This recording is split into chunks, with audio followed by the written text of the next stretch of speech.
വയനാട് പനമരത്തെ ബെബ്കോ വിദേശ മദ്യശാലയിൽ മോഷണ ശ്രമം. പിൻവശത്തെ ജനറേറ്റർ റൂമിന്റെ വെന്റിലേറ്റർ ഇളക്കി മാറ്റി മോഷ്ടാവ് അകത്തു കയറിയെങ്കിലും മദ്യക്കുപ്പികളോ പണമോ നഷ്ടമായിട്ടില്ല.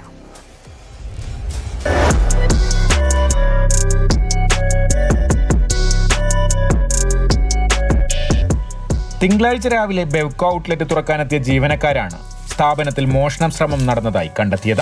പിറകിലെ ജനാലകൾ രണ്ടിടത്തായി തകർക്കുകയും ചുമർ കുത്തിത്തുരക്കുകയും ചെയ്തിട്ടുണ്ട്. പിന്നിലെ ഷട്ടറും ഇളക്കി മാറ്റിയ അവസ്ഥയിലാണ്. ജനാലയുടെ സമീപത്തായി പൊട്ടിക്കാത്ത ഒരു ടിൻ ബിയറും കണ്ടെത്തിയിട്ടുണ്ട്. അകത്ത് കടന്ന മോഷ്ടാവിന്റെ ദൃശ്യങ്ങൾ CCTV ക്യാമറയിൽ പതിഞ്ഞിട്ടുണ്ട്. ഞായറാഴ്ച 1-ാം തീയതിയായതിനാൽ ഔട്ട്ലെറ്റിന് അവധിയായിരുന്നു.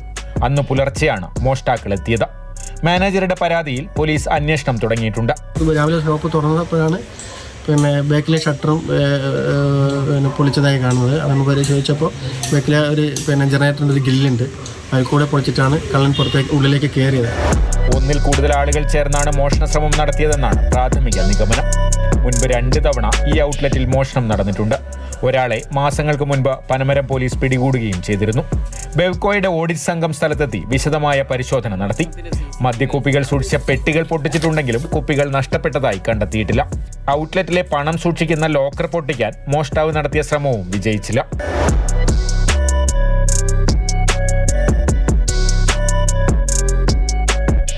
മാതൃഭൂമി ന്യൂസ്, വയനാട്.